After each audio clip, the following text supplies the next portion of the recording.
Selamat pagi, Pak. Jumlah kalian harusnya berapa ya? Jumlah 2 kelas ada 118, Pak. 118. Ini baru 85 ya. Mungkin 84 nih kan Ya, Pak. termasuk saya. Oke, karena udah lewat jamnya, harusnya kan jam 10.20 ya. Mungkin kita mulai aja.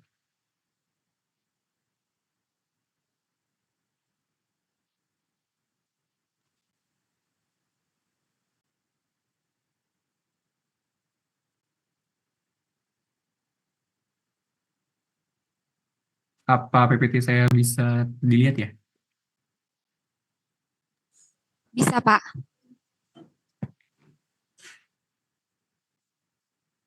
Oke, jadi selamat pagi semua. Jadi sebelumnya perkenalkan saya Yogi. Jadi di sini saya diminta untuk menyampaikan materi di farmasi industri terkait studi praformulasi dan dokumentasi hasil studi praformulasi. Iya, jadi ya sebelumnya mohon maaf karena kuliah kemarin saya batalkan dan baru bisa saya berikan online pada pagi hari ini. Oke, jadi di sini tujuan perkuliahan kali ini yaitu yang di sini saya bagi tiga, yaitu yang pertama untuk memahami pengertian studi praformulasi dalam pengembangan produk farmasi, kemudian mengenal parameter yang perlu dipelajari dalam studi praformulasi, dan yang terakhir mengetahui cara dokumentasi dari hasil yang diperoleh dari studi praformulasi tersebut. Oke, mungkin untuk pengertian studi praformulasi, di sini ada yang punya ide kira-kira pengertiannya apa sih? Saya yakin pasti semua tahu pengertiannya Pak. Ada yang mau coba? NIM 54, apa NIM 54 hadir atau Selamat, cuman on aja? selamat, selamat siang Kak. Selamat siang Kak. Baik. Jadi kalau berdasarkan katanya praformulasi itu merupakan satu tahapan sebelum pengembangan obat. Eh, Sebelum melakukan suatu formulasi, di mana tahapan ini seperti misalnya harus mengenali dulu sifat fisikokimia bahan yang akan digunakan untuk misalnya kita mau formulasi tablet paracetamol, kita harus tahu dulu fisikokimia seperti apa agar nanti ketika formulasi bisa menentukan em, sediaan seperti apa yang harus dibuat. Mungkin seperti itu, Pak. Terima kasih. Oke, terima kasih Bu Is atas jawabannya. Yang lain ada yang punya ide lain atau yang mau nambahin? Jadi dari namanya yaitu praformulasi, jadi tahapan dalam pengembangan produk farmasi ini merupakan tahapan awal ya dari namanya pra itu sebelum formulasi. Jadi di tahap ini itu fokusnya bertujuan untuk menilai sifat fisikokimia dari bahan aktif atau API atau Active Pharmaceutical Ingredients beserta excipientnya, di mana secara luas sebenarnya tidak hanya sifat fisikokimia saja yang di dari zat aktif dan excipientnya saja yang ditelusuri dalam studi praformulasi. Namun di sini juga perlu dicari tahu mengenai kompatibilitas antara zat aktif dengan eksipien atau bahan tambahan yang nantinya akan dicampur dalam membentuk sediaan akhir nantinya, menentukan eksipiennya apakah cocok atau tidak satu sama lain, dan kecocokannya dengan zat aktif yang digunakan. Kemudian selain itu, di praformulasi ini juga bisa ditelusuri mengenai pengembangan metode analisis atau metode untuk menetapkan kadar baik zat aktif ataupun degradan dalam sediaan yang akan dirancang nantinya. Dan itu hal-hal lain yang secara tidak langsung atau secara langsung mempengaruhi proses formulasi itu juga ditelusuri atau dikumpulkan informasinya dalam studi praformulasi. Mungkin kasarnya kalau studi praformulasi ini mirip kalian kayak buat jurnal awal sebelum praktikum. Yang di sana kalian pasti mengumpulkan semua informasi terkait zat aktif yang kalian pakai, kemudian bahan-bahan tambahannya, eksipiennya, seperti sifat fisikokimia yang meliputi stabilitas, kelarutan, kemudian titik leleh, titik lembur, dan hal-hal lain yang dimana informasi-informasi tersebut dapat mempengaruhi proses formulasi nantinya. Kayak gitu. Kemudian untuk formulasi sendiri itu nantinya proses dalam pembuatan atau proses mendesain untuk membuat produk jadi nantinya.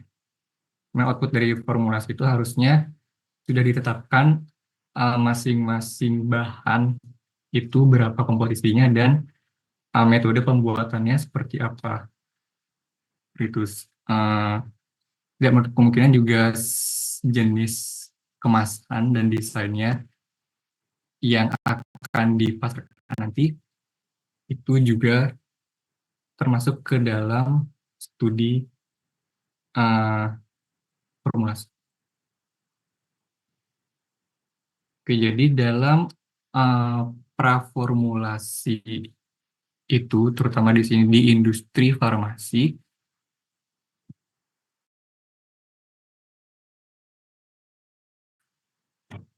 mempertimbangkan beberapa hal selama mengembangkan produk. Di sini kan tujuannya industri farmasi jualan produk baik itu obat, kosmetik, atau apapun itu. Ini tujuannya nyari untung dan meminimalisir kerugian. Dan jadi sebelum memutuskan untuk memproduksi suatu produk, di sini perlu dicari tahu alasan kenapa kita mau buat produk tersebut. Dan pertanyaan-pertanyaan yang dapat ditanyakan atau dipertimbangkan sebelum memulai formulasi tersebut, yaitu meliputi kondisi penyakit apa yang akan diobati, apakah kronis atau akut, di mana jawaban ini nantinya akan berpengaruh ke bagaimana obat tersebut didesain. Mungkin kalau kronis, di mana itu penyakitnya sudah berlangsung dalam waktu yang lama, dan mungkin nanti akan memerlukan obat yang pemakaiannya dalam waktu lama, ya mungkin harus diperhatikan bagaimana akumulasi eksipien atau obat tersebut di dalam tubuh pasien, atau mungkin cara penggunaannya yang lebih nyaman atau yang tidak merepotkan pasien selama digunakan. Kemudian bagaimana dengan jendela terapeutiknya? Apakah luas atau atau sempit. Dimana kalau general terapeutiknya luas, itu artinya kan penggunaan obatnya itu tidak perlu pengawasan yang terlalu ketat dan mungkin bisa dijual dengan lebih bebas dibandingkan dengan obat yang jenis terapeutiknya sempit. Terus apakah pemberiannya atau konsumsinya dilakukan sendiri di rumah atau dengan bantuan di klinik atau di rumah sakit? Nah, hal ini nanti akan mempengaruhi misalnya kalau dia obat ini perlu diinjeksikan, pasti dalam pengemasannya atau dalam desainnya itu perlu desain sedemikian rupa agar obat ini steril dan perlu penanganan khususlah dalam administrasinya. Kemudian yang hal penting lainnya itu bagaimana status pasar saat ini, apakah ada obat lain yang diindikasikan untuk pengobatan yang sama. Jadi ini adalah untuk melihat kompetitor yang sudah ada. Apakah kita masih mau membuat obat yang sama yang sudah dibuat oleh kompetitor atau originator, atau apakah kita mau membuat produk yang sama namun dengan sifat yang lebih baik. Nah, mungkin hal ini bisa menjadi pertimbangan juga. Kemudian dilihat juga apakah produk yang akan dikembangkan itu memiliki keunggulan dengan kompetitor atau perawatan yang mungkin akan muncul di masa depan. Mungkin dengan mempertimbangkan pertanyaan ini mungkin akan lebih mampu untuk menuntun bagaimana proses praformulasi dan formulasi itu nantinya. Nah, di industri sendiri, kalau tahapan praformulasi itu dia ada di bagian research ya, di mana di sini ya kalau industri yang memang invest banyak di bagian research, harusnya tahapan proses praformulasi di bagian industri tersebut pasti intens, dan staffnya juga akan disediakan ya fasilitas yang mumpuni untuk mendukung proses studi praformulasi ini. Biasanya kalau industrinya, namun untuk jika memang fasilitasnya tidak tersedia, biasanya industri pasti akan bekerja sama dengan lembaga penelitian lain atau dengan universitas dalam proses research ini.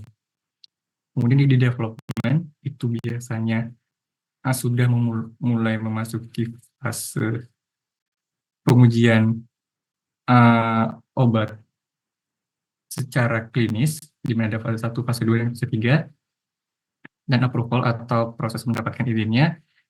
Itu juga ada beberapa tahapan, di mana yang diakhiri dengan post-market surveillance atau ya pemantauan obat setelah dipasarkan, di mana pada tahap ini juga dilakukan uji klinis keempat. Dan praformulasi itu adanya di research.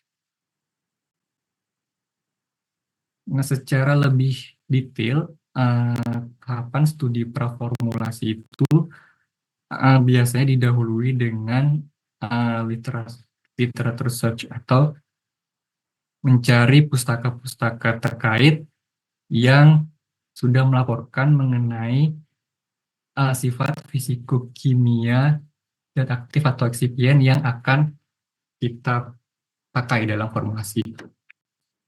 Nah, biasanya jika memang zat aktif atau eksipien yang kita gunakan itu memang sudah banyak beredar di pasaran, dan kemudian data-datanya juga sudah banyak ada di internet atau di jurnal-jurnal, maka literatur review untuk proses studi praformulasi itu sebenarnya sudah cukup untuk mendukung data terkait sifat fisikokimia dari zat aktif yang mau kita pakai.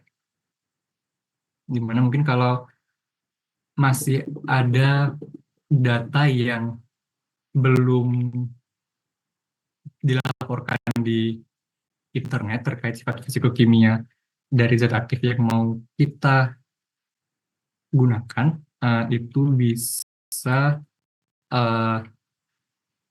kita menentukannya sendiri di industri atau di labnya industri. Di mana untuk karakterisasinya, untuk karakterisasi zat aktif itu sendiri, itu pertama kita tentukan dulu apakah zat aktif itu ia berupa sulfat, hidrat, atau polimor. Di mana untuk zat aktif dengan nama senyawa yang sama kan dia bisa memiliki bentuk kristal yang berbeda ya. Ada yang berbentuk amor atau kristal, di mana bentuk kedua zat aktif ini memiliki sifat fisika kimia yang berbeda. Jadi walaupun dia senyawanya sama, namun struktur kristalnya berbeda, itu mempengaruhi sifat fisikokimia yang nantinya akan mempengaruhi proses interaksinya dengan zat aktif dengan zat tambahan lainnya, serta mungkin proses pelepasan dan farmakokinetika dari zat aktif tersebut. Dimana yang kristal itu biasanya dia akan lebih sukar untuk larut dan mungkin sukar untuk atau lebih lama mengalami proses disolusinya karena ikatan yang lebih kuat antar molekulnya dan bentuknya juga lebih teratur. Hingga di sini dipastikan dulu kita mau pilih zat aktif yang bentuknya seperti apa. Setelah ditentukan mau bentuk zat aktif yang seperti apa, barulah ditentukan lebih lanjut sifat fisikokimianya, seperti kelarutan, koefisien partisi, pKa, laju disolusi, dan sifat fisikokimia lainnya yang berkaitan atau yang mendukung proses formulasi nantinya. Nah, setelah semua data itu diperoleh, baru dilakukan uji stabilitas untuk mengetahui stabilitas dari zat aktif tersebut, baik pada suhu, kelembapan, atau tertentu, atau bahkan mungkin stabilitasnya terhadap cahaya dan stabilitasnya terhadap apakah dia mudah teroksidasi atau tidak. Di mana dengan mengetahui sifat-sifat itu, maka nantinya dalam formulasi kita bisa memperlakukan zat aktif tersebut dengan benar, agar ia tetap stabil selama proses formulasi hingga sampai ke tangan pasien. Setelah ditentukan stabilitasnya sudah sesuai yang diharapkan, itu baru mungkin bisa lanjut ke dicari bentuk yang paling stabil mungkin ya. Di sini industri pasti ingin bentuk yang paling stabil agar zat aktifnya bisa tahan lebih lama. Walaupun ada faktor-faktor lain mungkin yang dapat mempengaruhi pilihan dari bentuk yang akan digunakan selain dari stabilitasnya saja. Jika memang masih belum sesuai yang diharapkan, kita bisa memilih bentuk lainnya, atau mungkin industri langsung menguji beberapa bentuk sekaligus untuk menentukan mana bentuk zat aktif yang ingin digunakan. Jika sudah sesuai yang diharapkan, barulah kita konfirmasi batch to batch untuk keseragamannya. Apakah memang sudah seragam sifat-sifat yang kita ujikan terhadap zat aktif tersebut atau tidak. Jika seluruh sifat fisikokimia zat aktif ini sudah kita ketahui, barulah kita melakukan uji kompatibilitasnya dengan eksipien-eksipien yang akan digunakan. Baik, setelah itu,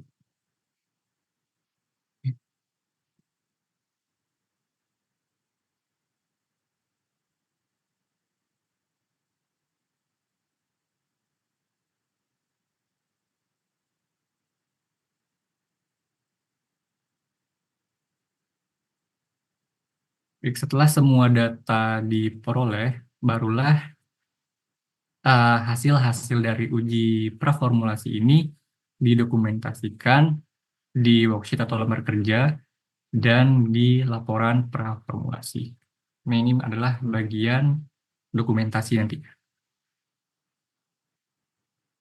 Ke dalam studi praformulasi, selain sifat fisikokimia zat aktif dan eksipiennya, beberapa hal juga perlu dipelajari untuk lebih mendukung alasan kita melakukan studi praformulasi ini atau pengembangan produk baru di industri tersebut. Nah, ini sebenarnya masih berhubungan dengan pertanyaan-pertanyaan yang perlu kita tanyakan dalam pengembangan obat baru atau studi formulasi, di mana yang perlu kita cari tahu atau telusuri lebih lanjut dalam studi formulasi adalah originator, studi terhadap originator atau kompetitor dari produk obat yang akan kita kembangkan, kemudian studi zat aktif dan eksipiennya, serta studi pengujian bentuk sediaan jika memang kita ingin membuat sediaan yang berbeda dengan kompetitor atau originatornya. Nah, untuk studi terhadap originator dan kompetitor, beberapa hal perlu kita gali informasi terhadap produk yang dibuat oleh kompetitor. Itu misalnya yang pertama adalah komposisi formula dari produk yang dibuat oleh pesaing kita, jika ada. Itu bisa kita cari tahu zat aktifnya, identitas yang dipakai itu apa, kemudian sifat fisikokimianya bagaimana, dan eksipien-eksipien yang digunakan itu seperti apa, komposisi bahan yang digunakan, apakah mungkin ada bahan lain yang misalnya mungkin kalian mau buat produk dengan harga yang lebih murah dan kalian menemukan bahan yang lebih murah, mungkin itu bisa menjadi pertimbangan dalam atau informasi itu bisa digali dalam studi terhadap originator atau kompetitor. Kemudian profil sediaannya dari bentuk sediaan dan karakteristik fisiknya. Apakah di tablet, kapsul, suspensi, dan jika mungkin ada bentuk sediaan lain yang belum beredar di pasaran dan mungkin itu akan memberikan nilai jual lebih, mungkin itu bisa menjadi poin unggul dari produk yang mau kalian buat. Kemudian mekanisme pelepasannya juga, apakah pelepasan segera, tertunda, terkontrol, dan bagaimana mekanisme pekerjaannya. Hal ini juga dapat menjadi pertimbangan mungkin kalau kalian mau buat mekanisme pelepasan yang berbeda. Dimana hal ini nantinya akan mempengaruhi frekuensi penggunaan, serta mungkin secara tidak langsung kenyamanan konsumen dalam menggunakan produk obat kalian. Kalau tidak administrasi dan frekuensi administrasi ini juga bisa dipertimbangkan apakah produk kompetitor itu dia membuat produk oral, intravenal, atau transdermal, serta frekuensi administrasinya. Profil farmakokinetik dan farmakodinamik juga bisa dipertimbangkan. Nah, jika profil farmakokinetiknya bisa dibuat lebih baik lagi, dari industri kalian mampu untuk membuatnya, itu bisa menjadi keunggulan dari produk yang akan dibuat. Kemudian di sini ada respon terapeutik dan durasi kerja dari produk kompetitor juga perlu kita ketahui jika memang informasi itu tersedia. Stabilitas fisik dari produk, kemudian produk degradannya, regulasi dan dokumentasi, di mana ini itu meliputi paten yang terkait dengan formulasi atau teknologi pembuatan dari produk originator atau kompetitor tersebut. Jika memang ia masih memiliki paten terhadap zat aktif dari produk tersebut, jadi mana itu dia masih obat paten, dan di mana paten itu durasinya adalah 20 tahun setelah obat tersebut dipatenkan. Karena kita sebagai industri yang ingin membuat produk MITU atau produk yang serupa dari originator itu harus mengetahui apakah ada paten yang melekat di produk itu. Nah, sampai kita malah jatuhnya meniru sehingga terjadi pelanggaran hak kekayaan intelektual. Untuk itu, bagian dari ini juga perlu dicari tahu sebelum membuat produk yang serupa dengan kompetitor. Kemudian studi pasar. Nah, di sini juga penting, selain di mana untuk informasi-informasi tadi seperti bentuk atau bentuk zat aktifnya, kemudian profil farmakokinetikanya seperti apa, itu mungkin susah untuk kita cari karena industri itu pasti biasanya tidak mempublikasikan hasil studi atau R&D mereka di jurnal-jurnal, karena itu merupakan suatu formula rahasia yang tidak ingin diketahui oleh siapapun, yang mungkin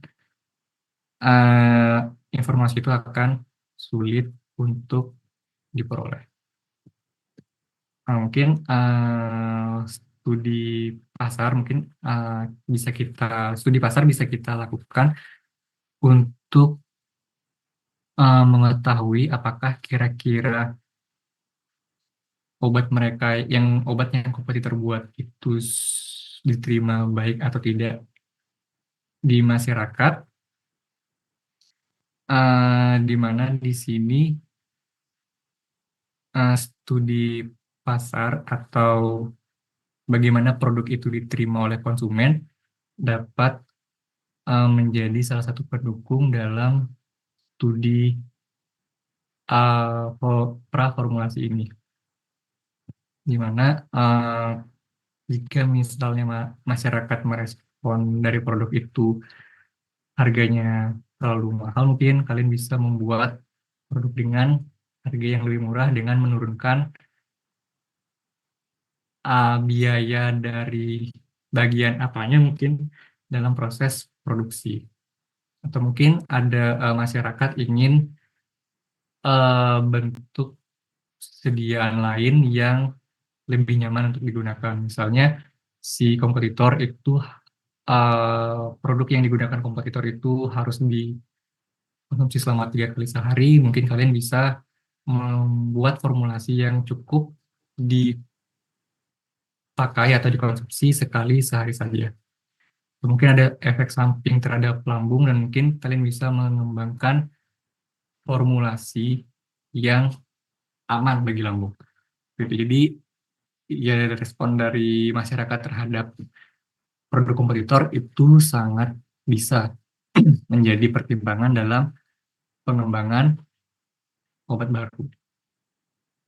Dan barulah setelah informasi itu kita kumpulkan, kita bisa membuat analisis SWOT yang meliputi kekuatan, kita menyusun atau menganalisis mengenai kekuatan, kelemahan, kesempatan dan ancaman dari produk yang kita buat terhadap produk kompetitor. Hingga dengan membuat ini, mungkin kita bisa lebih yakin dan siap apakah produk ini emang layak untuk dibuat atau tidak. Mungkin di sini di studi awal ini mungkin bisa dilakukan semacam studi yang berhubungan dengan biayanya, mungkin dengan mengubah tahapan tertentu di produksi sehingga bisa membuatnya menjadi lebih terjangkau. Mungkin informasi seperti itu bisa ditambahkan di studi terhadap kompetitor atau originator. Baik, setelah melakukan studi terhadap originator atau kompetitor, kita bisa melakukan informasi yang perlu dikumpulkan, di mana informasi penting yang sangat penting yang diperlukan dalam proses praformulasi adalah mengumpulkan informasi fisikokimia dari zat aktif dan excipientnya. Untuk karakteristik molekular dari suatu zat aktif itu bisa diuji dari kelarutan, pKa, log P, higroskopis, serta stabilitasnya dengan uji-uji dengan teknik uji tertentu tentunya. Di mana ini dilakukan biasanya jika informasi itu memang belum tersedia atau mungkin kalian ingin memastikan kembali sifat fisika kimia dari zat aktif yang mau kalian gunakan.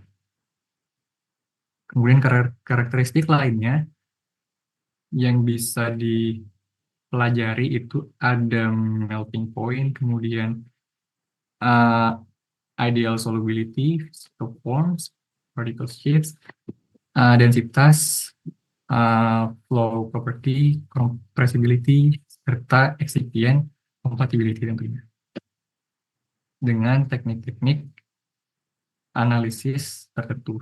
Di mana hal ini yang mungkin sudah kalian dapatkan waktu S1, sehingga pada bagian ini mungkin tidak terlalu saya tekankan.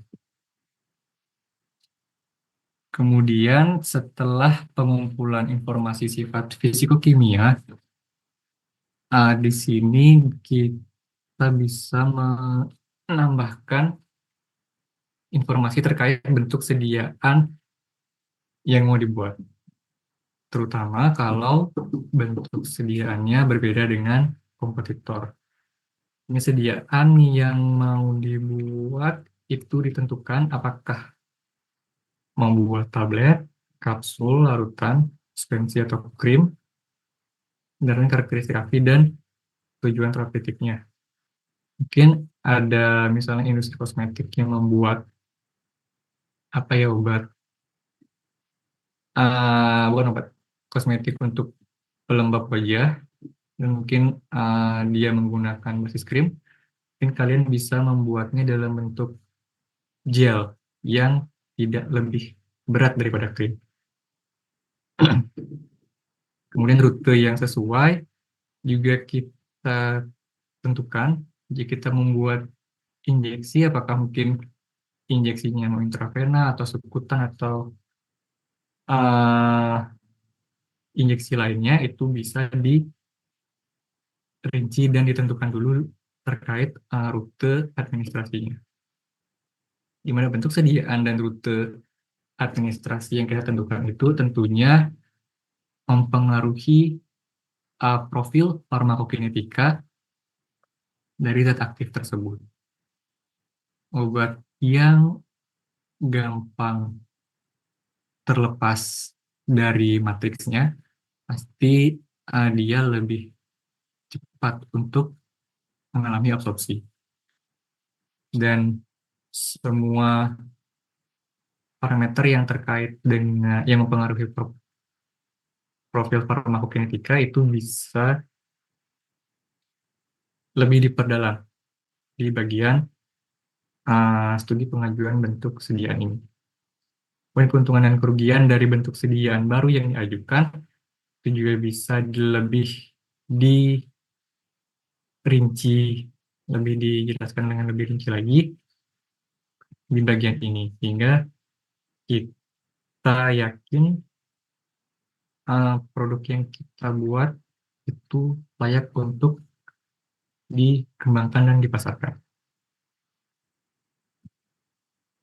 Baik, setelah proses-proses itu kita lakukan, lalu kita melakukan dokumentasi dari hasil studi praformulasi tersebut.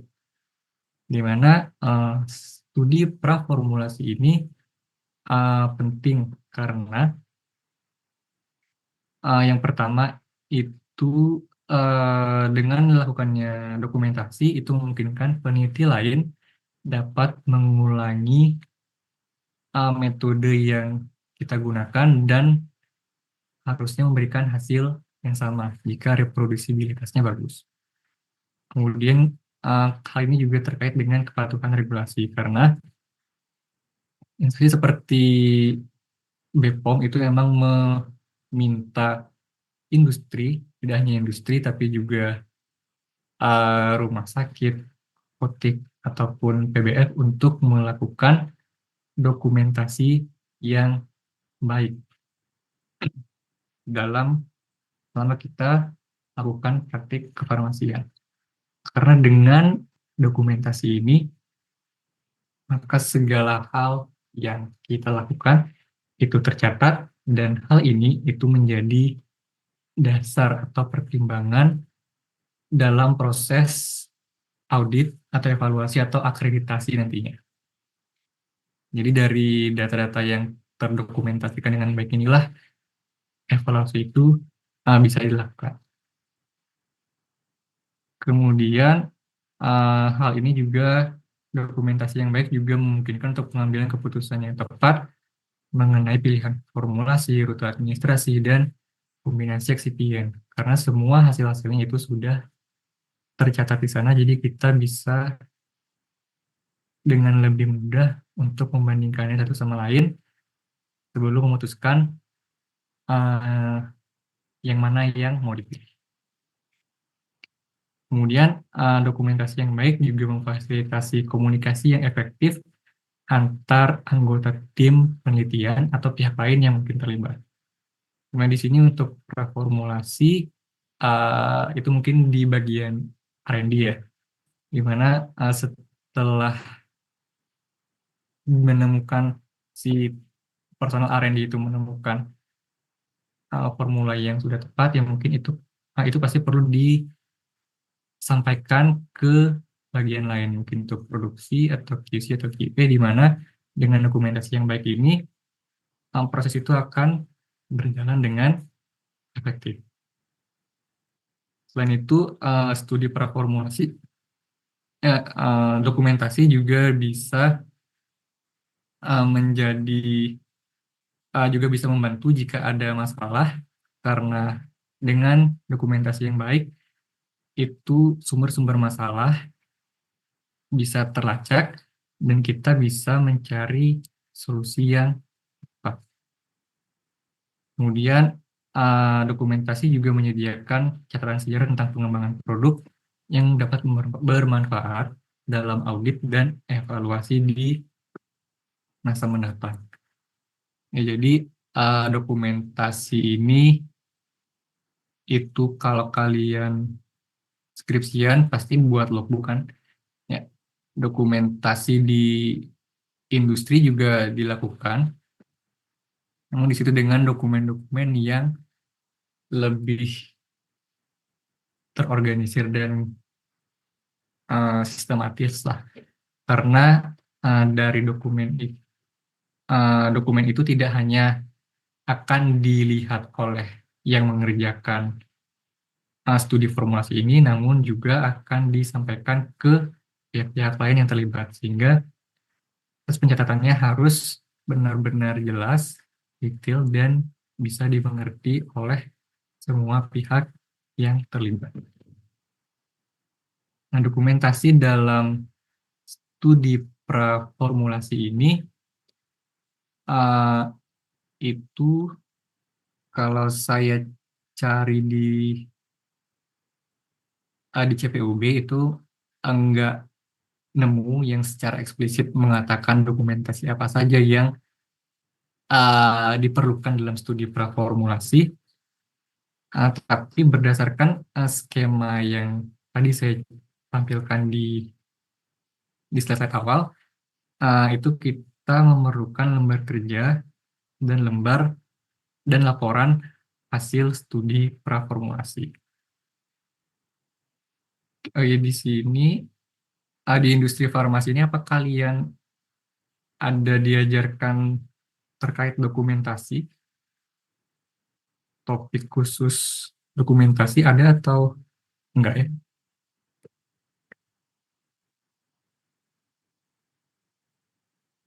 Ya pokoknya dokumentasi di industri farmasi itu biasanya ada 4 jenis, saya lupa. Ada prosedur, ada instruksi kerja, ada formulir, apalagi satu gitu. Di mana lembar kerja ini termasuk ke formulir, harusnya ke formulir, dan laporan ini termasuk ke laporan. Gitu. Jadi di lembar kerja ini, mungkin saya mau kasih contoh dari Microsoft Word. Mungkin saya stop sharing dulu.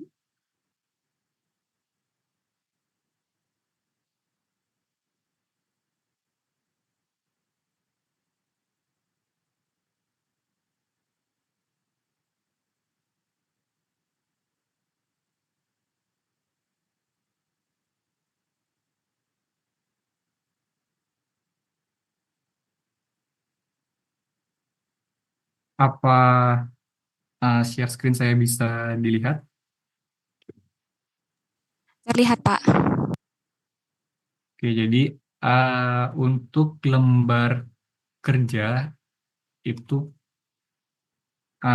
saya coba googling di internet, tapi tidak menemukan lembar kerja yang memang spesifik untuk studi praformulasi. Namun saya sempat nanya ke teman yang kerja di industri, dan karena itu dokumen yang rahasia, jadi saya tidak bisa dia tidak bisa memberi tahu ke saya terkait tampilan dari lembar kerja dan laporan dari studi praformulasi. Namun secara umum untuk lembar kerja studi praformulasi itu biasanya memuat informasi seperti ini. Ini saya pakai contoh uji stabilitas terhadap suatu zat aktif, ya di sini masih tulisannya API. Di mana umumnya di sini lembar kerja di lembar kerja studi praformulasi ada nama API-nya apa, kemudian kode base-nya, tanggal mulai melakukan uji stabilitas ini, dan tanggal selesainya. Ini tujuan juga disampaikan, khususnya tujuan dari uji stabilitasnya itu maksudnya seperti apa. Di metodologi juga disampaikan metode yang digunakan. Di sini metode yang dijelaskan juga harus rinci dan detail. Kemudian ada bagian hasil, di mana di sini jika memang diperlukan tabel, mungkin bisa dibuat tabel. Jika tidak, menyesuaikan dengan bagaimana seharusnya hasil dari uji yang akan dilakukan itu tampilkan. Ada kesimpulan untuk yang menjabarkan bagaimana secara umum hasil yang diperoleh dari uji praformulasi yang dilakukan, dan di sini ada harusnya ada tanda tangan, di mana ada tanda tangan dari peneliti, yaitu yang melakukan secara langsung proses uji praformulasi tersebut, kemudian supervisor, dan manajer laboratorium. Di sini mau saya pastikan kembali ke teman saya apakah ada pihak lain yang perlu menandatangani lembar kerja untuk studi praformulasi ini.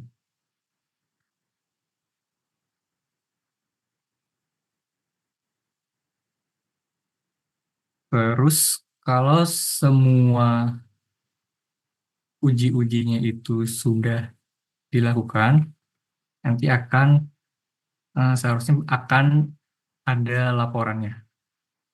Di mana laporannya itu formatnya biasanya di halaman pertama itu ada cover, ada nama peneliti dan tanggalnya, dan kemudian ada ringkasan eksekutif, di mana di sini bisa kasarnya mungkin mirip semacam abstrak skripsi, di mana ada deskripsi mengenai tujuan dan hasil secara umum dari studi praformulasinya.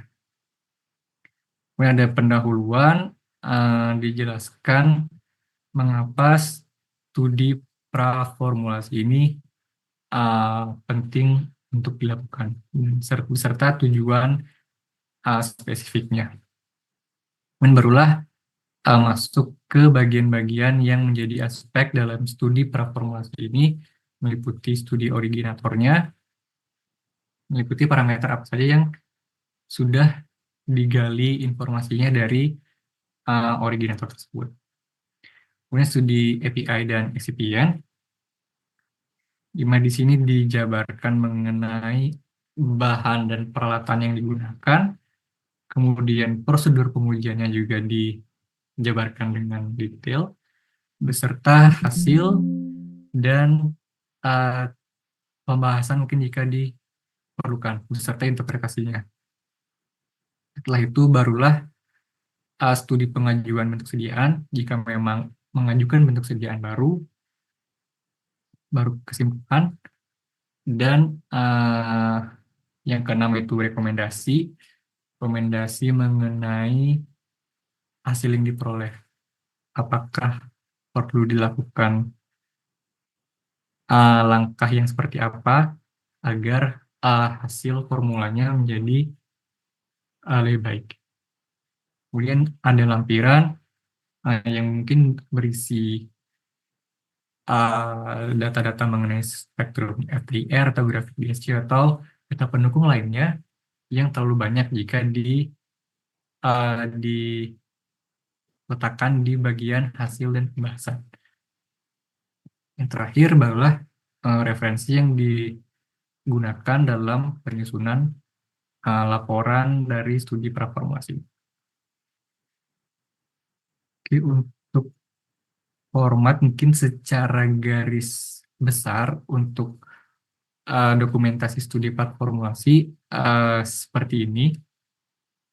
Mungkin nanti untuk lebih detailnya bisa menyesuaikan kembali dengan kebutuhan atau format yang memang sudah ada di industri tersebut. Seperti itu mungkin kurang lebih proses praformulasi dan dokumentasinya.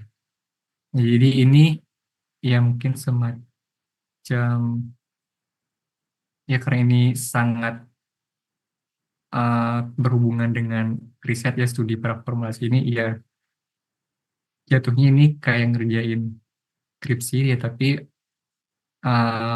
skripsi yang benar-benar memang dikerjakan dengan lebih komprehensif dan terorganisir dan terdokumentasi dengan baik. Mana mungkin praformulasi itu uh, ya ini studi pendahuluan lah sebelum melakukan formulasi dengan mendesain ya dengan mencampurkan bahan-bahan yang sudah kalian tentukan untuk menentukan formula yang tepat atau terbaik yang bisa memberikan hasil sesuai yang diharapkan dari pengembangan produk tersebut. Dari kalian ada yang mau ditanyakan mungkin terkait apa yang sudah saya sampaikan?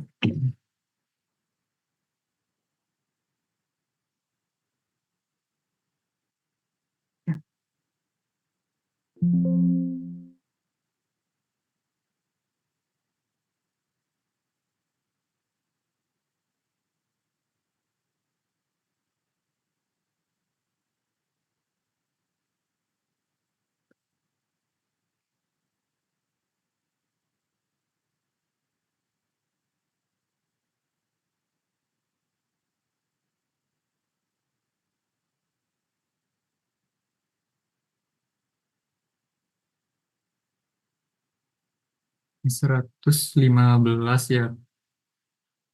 Korma ada nyatet yang tidak hadir NIM berapa?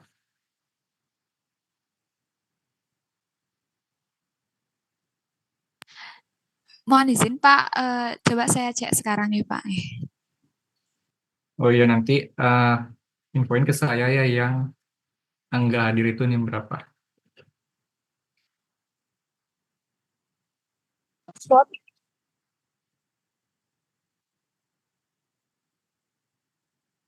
Oke, mungkin karena tidak ada yang mau bertanya, mungkin dari kalian ada yang mau review atau membuat summary terkait apa yang sudah saya sampaikan.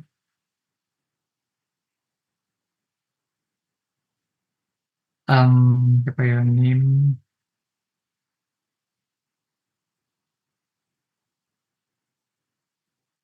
NIM 4.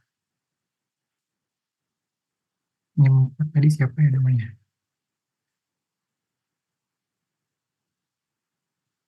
NIM 4 apa hadir?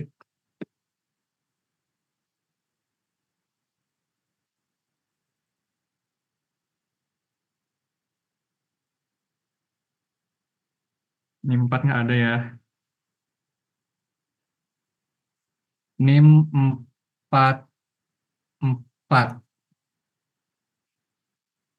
NIM 44 ada? Hadir Bapak, apa suara saya terdengar ya? Oh iya terdengar. Mungkin NIM 4 siapa ya? NIM 44. Tadi siapa Saya namanya? Saya Pak. random nyebut NIM. NIM 44 mungkin bisa menyampaikan apa yang mungkin sudah kalian tangkap atau peroleh dari penyampaian yang tadi sudah saya jelaskan. Baik, yang saya tangkap tadi berdasarkan hasil penjelasan Bapak, bahwa dalam suatu industri sebelum kita dalam suatu industri ketika kita ingin membuat suatu sediaan, kita perlu melakukan praformulasi terlebih dahulu seperti itu. Em, Praformulasi ini bertujuan untuk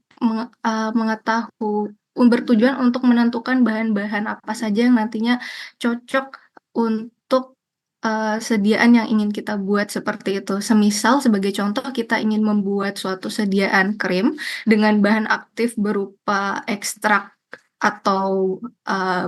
ekstrak atau analgesik tertentu, kita perlu mengetahui sifat karakteristik seperti pH dan juga em, kelarutan bahan aktif tersebut, eh, kelarutan dari bahan aktif tersebut da- dengan eh, dengan fase apa ya namanya, terhadap bahan bahan campuran yang ingin kita buat seperti itu. itu. Nah,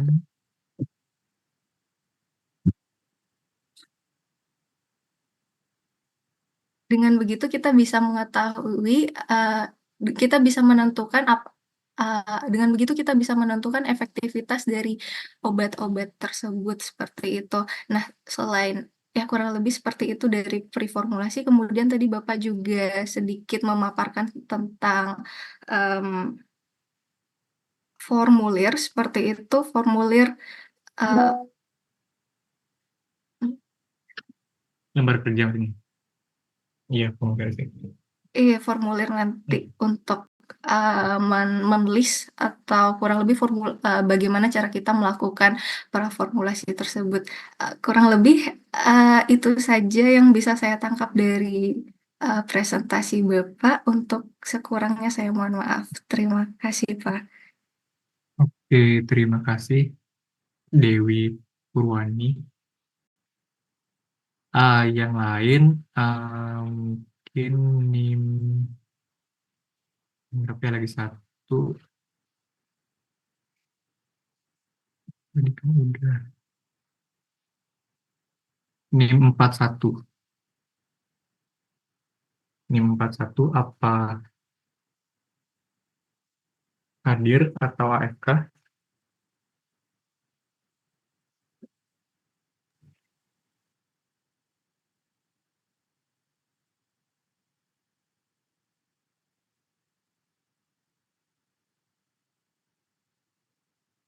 Seperti tidak ada.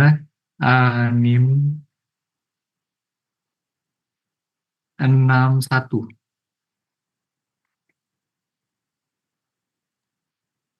Selamat siang, Pak. Saya terdengar Oh, suara 41 saya. ada, oke. Iya. Iya. Mohon maaf, Pak. Iya, baru. Oke, mungkin sedikit yang saya tangkap dari penjelasan Bapak tadi itu, Bapak menjelaskan mengenai praformulasi yang dimana bertujuan untuk menilai sifat fisika kimia dari bahan aktif dan eksipiennya. Kemudian adapun pertimbangan dari pengembangan produk atau obat ini yang dimana yaitu dapat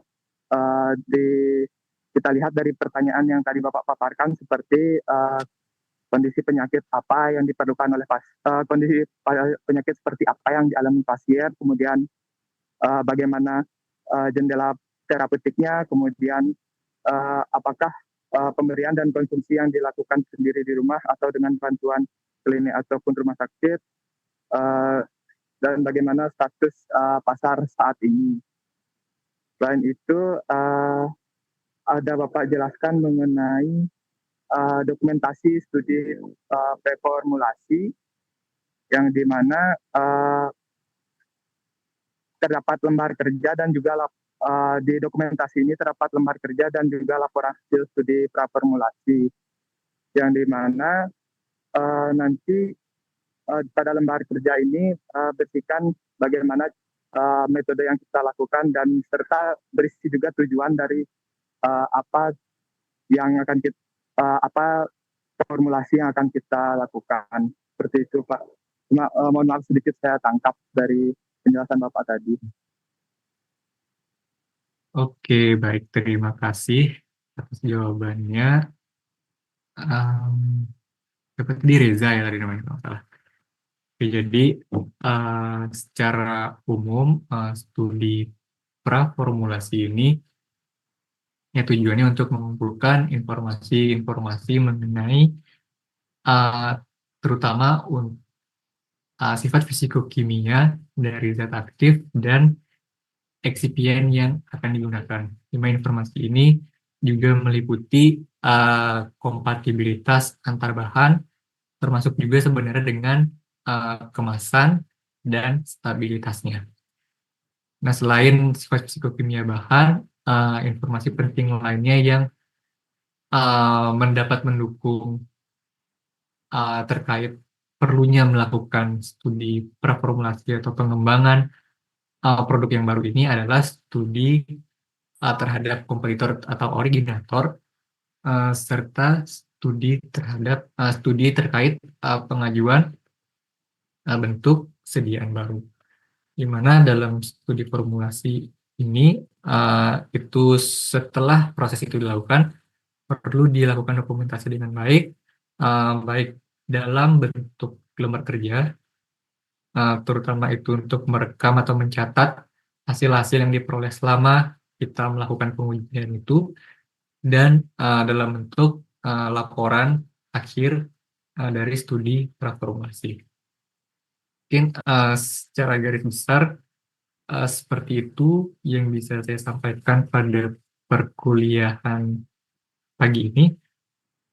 Jika tidak ada yang ingin ditanyakan lagi, kuliahnya saya akhiri saja. Baik, sekian yang bisa saya sampaikan, dan terima kasih. Saya izin untuk